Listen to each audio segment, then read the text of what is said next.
Delhi police constable हो गया, ठीक है। दिल्ली पुलिस एचसीएम का एग्जाम निकाला था, यूपी पुलिस कांस्टेबल हो गया, यूपी पुलिस जेल वार्डन हो गया, आरआरबी एनटीपीसी लेवल 2 3 5, यूपीएसआई में तो मैं भी हुई, सीआरपीएफ एचसीएम सीआरपीएफ एएसआई, और उससे पहले मैंने सीडीएस और एफकेट के एग्जाम दिए। दोस्तों भाई कैसे हैं आप सभी, आई होप आप सभी बहुत अच्छे होंगे, अपनी तैयारी बहुत ही बेहतर तरीके से कर रहे होंगे।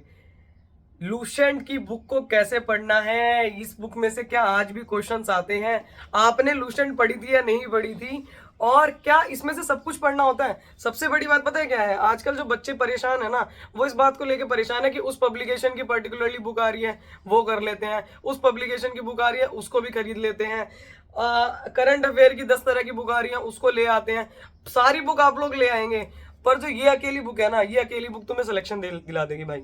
ये अकेली ऐसी बुक है जो अगर कोई बंदा चाहे और अगर इसको सही से पढ़ ले वो 5 से 7 बार, तो ऐसा हो ही नहीं सकता कि उस पर्टिकुलर बंदे का सिलेक्शन रुक जाए। जीके में, जीके के लिए ये पर्याप्त बुक है, रामबाण बुक है। हालांकि इसका कवर पेज आप लोग देखेंगे तो इसके कवर पेज पे कोई अट्रैक्शन नहीं है, मतलब कोई फोटो वोटो नहीं छपा हुआ, नहीं तो ज्यादातर आप देखोगे जो सामान्य ज्ञान की पुस्तकें होती हैं उसमें क्या लिखता है, इधर मोदी जी का फोटो लगा देंगे, इधर कोई रॉकेट बना देंगे, इधर कुछ कर देंगे। पर इसकी बुक ये जो है ना, ये बिल्कुल सिंपल सोबर बुक है, इसमें आपको कुछ भी अट्रैक्टिव नहीं मिलेगा। आप अंदर खोलोगे तो आपको इसमें पिंक पिंक पन्ने मिलेंगे, अब इसमें क्या अट्रैक्शन है, इसमें से बंदा क्या पढ़ ले, पर फिर भी इसे पढ़ते हैं लोग। आज भी आप 90% बच्चे अभी जो ये वीडियो भी देख रहे हैं उन सबके पास लूसेंट जरूर होगी, ठीक है। और आप लाइब्रेरी में जाते होंगे या आप कहीं कोचिंग जाते होंगे, सब जगह पे आपको लूसेंट जरूर मिलेगी। और मैंने तो बहुत सारे कोचिंग वालों को भी इसी में से पढ़ पढ़ के और फिर पढ़ाते हुए देखा है। तो इस बुक को आपको पढ़ना कैसे है, दूसरी चीज आप इसको रिटेन कैसे रख पाएंगे, और क्या इस बुक में से सब कुछ पढ़ना है, क्या सब कुछ ही आता है। देखो ये बुक अच्छी बहुत है, मैंने खुद ने पर्सनली, मेरे 10+ एग्जाम्स निकले हुए हैं, आप लोग जाके चेकआउट कर सकते हैं, चैनल पे पड़े भी हुए हैं उनके जो रिजल्ट्स हैं। दिल्ली पुलिस कांस्टेबल हो गया, ठीक है, दिल्ली पुलिस एचसीएम का एग्जाम निकाला था, यूपी पुलिस कांस्टेबल हो गया, यूपी पुलिस जेल वार्डन हो गया, आरआरबी एनटीपीसी लेवल 2 3 5, यूपीएसआई में तो मैं भी हुई, सीआरपीएफ एचसीएम सीआरपीएफ एएसआई, और उससे पहले मैंने सीडीएस और एफकेट के एग्जाम दिए हैं। हालांकि सीडीएस में इतनी इसकी रिलेवेंसी उतनी अच्छी नहीं है, क्योंकि सीडीएस में थोड़े क्वेश्चन अपर लेवल के पूछे जाते हैं, पर ये फिर भी आपके जितने भी एसएससी के एग्जाम्स हो गए, ठीक है, एसएससी सीजीएल हो गया, सीपी हो गया, बैंकिंग हो गया, रेलवे हो गया, उन सब एग्जाम्स में आप लोगों के लिए कारगर रहेगी।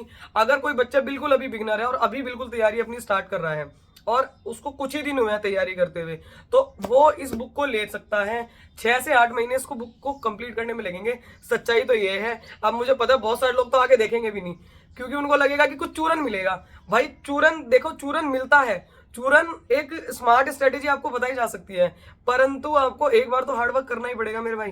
तो मतलब अगर आप बिल्कुल अभी लेके बैठे हुए हैं इसको, तो आपको आराम से 6 महीने लग जाएंगे, इसमें कोई दो राय नहीं है। बहुत सारे लोग आपको बताएंगे डेली 3 पेज पढ़ लो, डेली 3 पेज पढ़ लो। अच्छा भाई एक बात बता, मैं पीछे से 3 पेज पढ़ लूं, क्या पीछे से 3 पेज पढ़ने की रिलीवेंसी है? नहीं है। तो सबसे पहले आप लोगों को क्या करना है, अगर आप लोगों के पास लूसेंट है तो आप कॉपी पेन लेके बैठो कि कैसे पढ़ना है। अगर आप लोगों के पास लूसेंट है तो एक चीज और करो, एक बुक और खरीद के लाओ, घटना चक्र की एमसीक्यू वाली क्वेश्चन जो होते हैं, घटना चक्र की जो एसएससी सीजीएल के सीपीओ के जो सारे कॉम्पिटिटिव एग्जाम्स के मिक्स रहते हैं ना, उसमें वो वाली घटना चक्र की आप लोग बुक ले सकते हो। उससे क्या होगा अब ये बताएंगे कि उससे आपको पढ़ना कैसे है।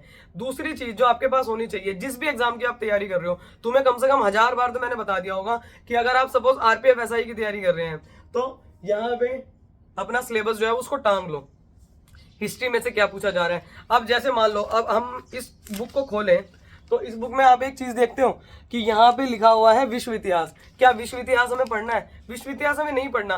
पागल की तरह नहीं कि 3 पेज में कंप्लीट करके और मैं बिल्कुल क्या नाम है, फूफा बन के दिखाऊंगा लूसेंट का कि मुझे सब कुछ याद हो जाए।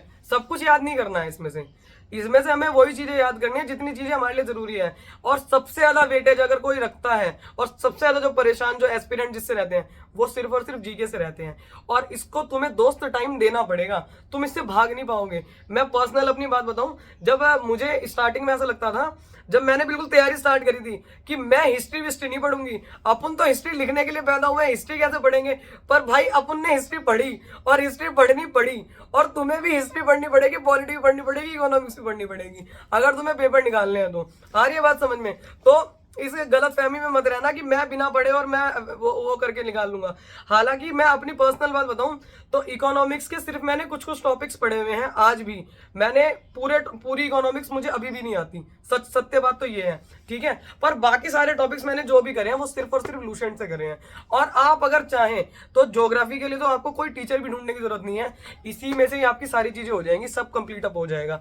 तो सबसे पहले तो आपके पास लूसेंट तो होनी ही चाहिए, साथ ही साथ आपके पास कोई भी एमसीक्यू की बुक होनी चाहिए। आप चाहें अगर आपके पास किरण है तो वेल एंड गुड है, कोई दिक्कत की बात नहीं है। पता चले कि किरण भी है और घटना चक्र भी ऑर्डर कर दो अभी की अभी, ऐसा नहीं करना। अगर आपके पास कोई भी एक बुक जरूर होनी चाहिए जिससे आप एमसीक्यू लगा सके। अब दोस्त आपको पढ़ना कैसे है, अब आपको पढ़ना है, सबसे पहले तो आपको ये सोचना है कि मेरा इंटरेस्ट किस में है। जैसे मुझे पर्टिकुलरली पॉलिटी बहुत पसंद थी, तो मैंने पॉलिटी के जब से सबसे पहले जब खोली थी तो मैंने पॉलिटी पढ़ी थी। अच्छा, कुछ बच्चे क्या करते हैं, कुछ बच्चे ऐसे करते हैं, अभी बहुत सारे लोग ऐसे होंगे जो कोचिंग में जा रहे होंगे, ठीक है, और वो कोचिंग वाले जो सर है या मैम है वो उनको नोट्स दे रहे होंगे, तो वो नोट्स भी जो होंगे वो इससे ही मिले हुए होंगे ज्यादातर जो होंगे।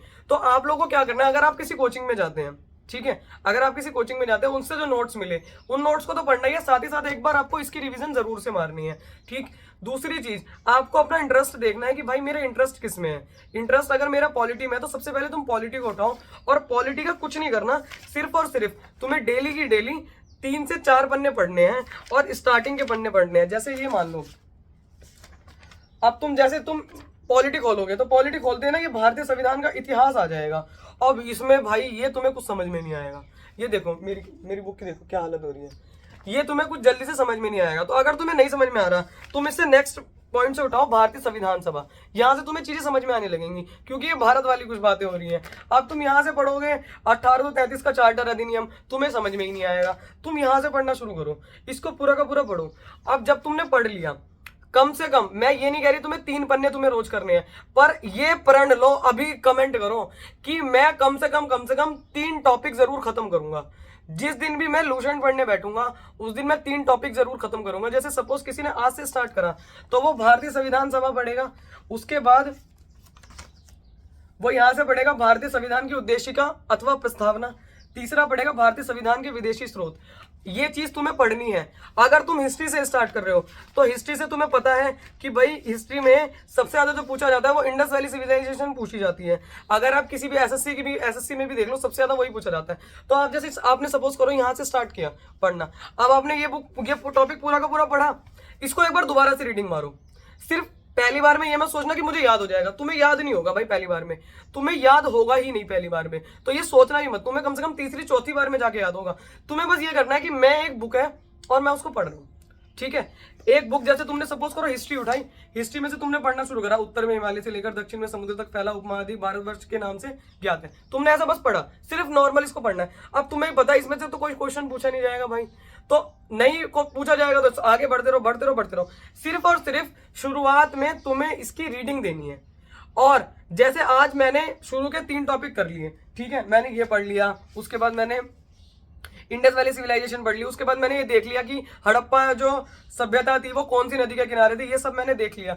अब इसको मुझे बार बार याद करना है। हड़प्पा रावी नदी के किनारे, मोहनजोदड़ो सिंधु नदी के किनारे, ऐसे करते करते बोलते रहो। कोई अपना छोटा भाई बहन पकड़ लो, तेरे को पता है हड़प्पा ना रावी नदी के किनारे थी, तेरे को पता है मोहनजोदड़ो सिंधु नदी के किनारे थी, आपको नहीं पता, मतलब मेरे जो भाई बहन है मैं उनको भी सुना देती थी, देख भाई तू मेरे से ये वाला सुनिए जरा, ऐसे ऐसे करके। इससे क्या होगा ना, इससे आपका कॉन्फिडेंस बढ़ेगा और आपको इंटरेस्ट भी आएगा और आपको ये भी पता चलेगा कि आपने कितना याद किया है। जब आपने पहले दिन ये टॉपिक कर लिया, जब नेक्स्ट डे आप पढ़ने बैठे तो आप उसी 2 से 3 टॉपिक्स को रिवाइज करोगे। जब वो 2 से 3 टॉपिक आपके रिवाइज हो गए, अभी आपको एमसीक्यू वाली बुक नहीं उठानी है, जब वो 2 से 3 टॉपिक आपके रिवाइज हो गए, अब आपको नेक्स्ट डे आपको एमसीक्यूज पढ़ने हैं। घटना चक्र की बुक आपको इसलिए मैं रिकमेंड करूंगी क्योंकि उसमें ना नीचे बहुत अच्छे से ना वो दिया हुआ होता है, मतलब उसका इलेबोरेट करके दिया हुआ होता है। तो आप अगर उसको पढ़ेंगे तो आपको और ज्यादा चीजें समझ में आएंगी और ज्यादा अपडेटेड चीजें मिलेंगी, ठीक है। तो आप उससे ऐसे कर सकते हैं। तीसरी चीज अगर आप इसमें से देखें तो सबसे पहले अब मैंने आपको बताया कि आप अपना सिलेबस देखो। अब इसमें से मान लो विश्व इतिहास आपको नहीं पढ़ना। अब आपको सपोज करो कि आपको ऐसा लग रहा है कि यार मैं हिस्ट्री भी उठा लूं, मैं पॉलिटी भी उठा लूं, मैं ज्योग्राफी भी उठा लूं, तो ये गलती मत करना।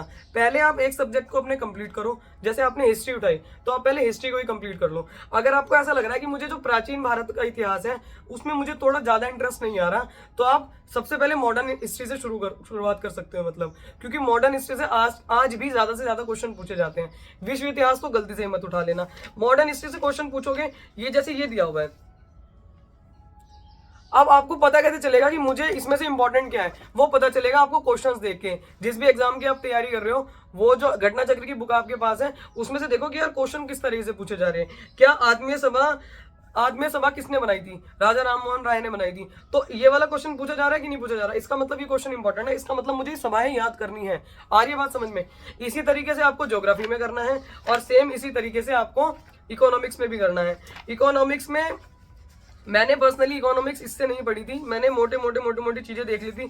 जैसे जो राष्ट्रीय आय होता है, ठीक है, जनसंख्या वाला जो होता है, वो कोई लोग जो है जनसंख्या वाला वो भूगोल में लेके चलते हैं, कोई इसमें इकोनॉमिक्स में भी लेके चलते हैं। तो आप उसमें किसी से भी पढ़ सकते हैं। योजनाएं होगी, प्रमुख योजनाएं होगी। अब रही बात आपकी करंट अफेयर की, तो करंट अफेयर देखो, करंट अफेयर तो चेंज होता रहता है।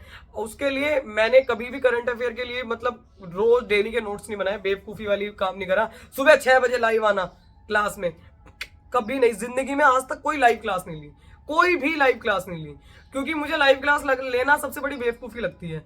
भाई तुम बाद में क्लास लो, उसके बाद उसकी स्पीड इंक्रीज कर लो। तुम मेरी भी वीडियो देख रहे हो ना, तुम्हें ऐसा लग रहा है कि मतलब मैं नॉर्मल स्पीड में मतलब मैं बहुत धीरे बोल रही हूँ, तो आप इसकी स्पीड तेज कर लो यार। अपना फायदा देखो, तुम्हें कहां से सही कंटेंट मिल सकता है। अगर तुम्हें स्पीड जो है वो 2x करके समझ में आ रही है तो 2x करके लिखो भाई, कोई दिक्कत नहीं है। वो तो मना करेंगे, उनका तो काम है कि हमारी वीडियो जो है वो 2x में ना देखी जाए, पर हम तो खुद ही बता रहे हैं जिससे तुम्हें फायदा मिलता हो दोस्त, वो काम आप करो ताकि तुम्हारा सिलेक्शन हो सके। अंत में तुम्हारा सिलेक्शन इंपॉर्टेंट है। आ गई आपको सारी बात समझ में?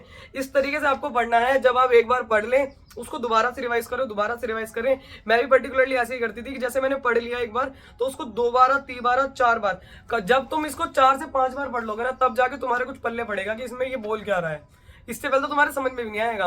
तुम्हें चाहे कोई कितना ही बता ले रोज 3 पेज पढ़ने हैं, तुम नहीं पढ़ पाओगे और तुम्हारा मोटिवेशन डाउन हो जाएगा।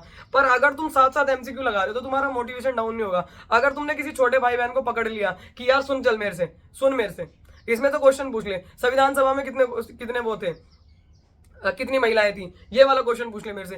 तो जब आप इस तरीके से करोगे तो आपको इंटरेस्ट भी बनेगा और आप याद भी कर पाओगे चीजों को, और आपको ये भी पता चलेगा कि मुझे याद कितनी है। साथ ही साथ में एक काम और मेरा रहता था कि जब जैसे मैंने पॉलिटी स्टार्ट करी तो मुझे अनुच्छेद अगर याद करने तो मैं लिख के, हमेशा मेरी आदत थी कि मैं लिख के याद करूंगी। ज्यादा नहीं कि तुम्हें ऐसा लग रहा हो कि भाई मेरी कॉपियां भर जाएंगी, तो तुम लोग एक काम करो, तुम लोग न्यूज़पेपर ही ले लो यार, न्यूज़पेपर में पेन लो, अपना लिखना स्टार्ट कर दो। 14 में क्या है, 15 में क्या है, 16 में ये है, 17 में आर्टिकल 17, आर्टिकल 18, ये सारी चीजें आपको तभी याद हो पाएंगी। बार बार देखो, हमारा जो माइंड है ना वो बार बार देखने से और बार बार लिखने से चीजों को याद करता है। और जीके जो है वो हलवा नहीं है कि एक दिन में या 2 दिन में बन जाएगी, नहीं बना पाओगे आप। आपको कम से कम 6 से 8 महीने लगेंगे ही। जितने भी पुराने लोग हैं वो तैयारी कर रहे हैं और उनके अच्छे मार्क्स आ रहे हैं, तो वो ऐसे ही नहीं आ रहे दोस्त, उन्होंने अपना समय दिया है। बहुत सारे लोग ऐसे पूछते हैं मेरी जीके अच्छी नहीं है, मैं क्या करूं, मुझे कोई बुक बता दो। भाई बुक तो यही बुक है, पर उन्हें लगता पता नहीं क्यों कोई और बुक क्या बता दे जिससे मुझे आसानी हो। भाई तुझे आसानी नहीं होगी। कुछ चीजों में ना हमें जनरली बहुत मेहनत करनी पड़ती है। कुछ चीजें फ्री में नहीं मिलती और मिलनी भी नहीं चाहिए। अगर तुम्हें फ्री में जीके याद हो जाए और कोई आए, हाँ वत्स मांगो क्या मांगते हो, और तुमने उनसे कहा भगवान जी से कि लो मुझे ना जीके याद करने का वो दे दो, तुम्हें जीके याद होगी, तो क्या तुम उस रिलीवेंसी को समझ पाओगे? जो बच्चा डेली पढ़ के याद कर रहा है तुम कभी नहीं समझ पाओगे।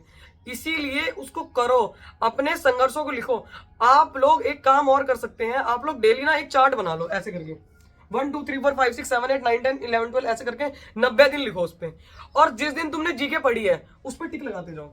तो तुम्हें पता क्या होगा, तुम्हारे माइंड को ना एक वो मिलेगा, डोपामीन मिलेगा एक तरीके से कि यार आज मैंने करा। जब धीरे धीरे धीरे धीरे बढ़ता चला जाएगा ना वो आपका ग्राफ, तो आपको खुद में कॉन्फिडेंस आता जाएगा कि आज भी मैंने पढ़ा, आज भी मैंने पढ़ा, आज मैंने 3 टॉपिक कंप्लीट करे, फिर मैंने तीन टॉपिक कंप्लीट करे। और कुछ नहीं तो एक बॉल ले लो, उसमें डेली एक राजमा डालते जाओ कि आज मैंने जीके पढ़ी तो मैं एक राजमा डाल दिया, फिर मैंने आज जीके पढ़ी तो मैंने एक राजमा डाल दिया। कुछ दिनों बाद ना वो बॉल तुम्हारा भर जाएगा, तो तुम्हें अच्छा लगेगा कि यार हाँ मैंने करा है, मैंने मेहनत करी है। जो बंदा मेहनत करता है ना दोस्त, उसको सारी चीजें मिलती है, ठीक है। जो नहीं करता ना उसको कुछ नहीं मिलती। और मेहनती जिसने मेहनत नहीं करी ना, वो तुम्हें बिल्कुल बेवकूफ वाली बात ही बताएगा, वहां से कर ले, उसके नोट्स ले ले, उसके नोट्स ले ले। पॉलिटी के लिए बहुत सारे बच्चे मेरे नोट्स के वो करते हैं, भाई मेरे नोट्स में भी कुछ बहुत सारी अलग बात नहीं है, मैंने वो अपने समझ के बनाई है। तुम अपने नोट्स खुद बनाओ। अगर तुम्हें कोई बुक पर्टिकुलरली पसंद आ रही है, जैसे स्टैटिक जीके की जो नवीन सर की बुक है वो बहुत अच्छी बुक है, आप लोग चाहे तो उसको भी ले सकते हैं, पर पहले आपको ये बुक खत्म करनी है। This is the basic, this is the essence of all government exam, ठीक है। इससे ही तुम्हारा सिलेक्शन होगा, ये बात बिल्कुल सत्य है, ठीक है। तो इसको पढ़ो, मोटिवेशन ना मिले तो उसके लिए मैंने बता दिया कि ऐसे करके लिख लो। डेली जब तुम टिक लगाओगे ना, वो लंबा टिक होता जाएगा लास्ट के 10 दिन तक, तो तब तुम्हें अच्छा लगेगा कि यार मैंने हाँ इतना पढ़ा है, यार मैंने मेहनत तो करी है ना, अब मुझे समझ में आ रहा है, धीरे धीरे याद हो रहा है। अब कुछ बच्चे ऐसे होते हैं उनको जल्दी याद हो जाता है, कुछ बच्चे ऐसे होते हैं उन्हें लेट याद होता है। कोई दिक्कत की बात नहीं है दोस्त, आप अच्छे से पढ़ाई करो, आप अच्छे से मेहनत करो। कोई भी डाउट होता है पूछो। जय हिंद। प्लीज़ वीडियो को शेयर ज़रूर करना अगर आपको वीडियो पसंद आई हो। बहुत ज़्यादा मेरा क्रूशियल टाइम इसमें जाता है, पर पता नहीं क्यों मन करता है कि बच्चों को एक जो सही कंटेंट है, सही गाइडेंस है, वो मिल सके। तुम लोग इधर उधर कोर्सेज के पीछे ना भागो। ये जो बुक है ना, ये बुक तुम्हें सच में सिलेक्शन दिला सकती है, इन्हीं के पीछे तुम रहो। यही मेरी एक अंदर से सोच रहती है कि आप लोगों को गलत वो ना मिले गाइडेंस, ठीक है। इसीलिए आपको इतना मतलब बताया जाता है। तो अगर आपको पसंद आया करे कंटेंट तो प्लीज़ शेयर किया कीजिए। जय हिंद।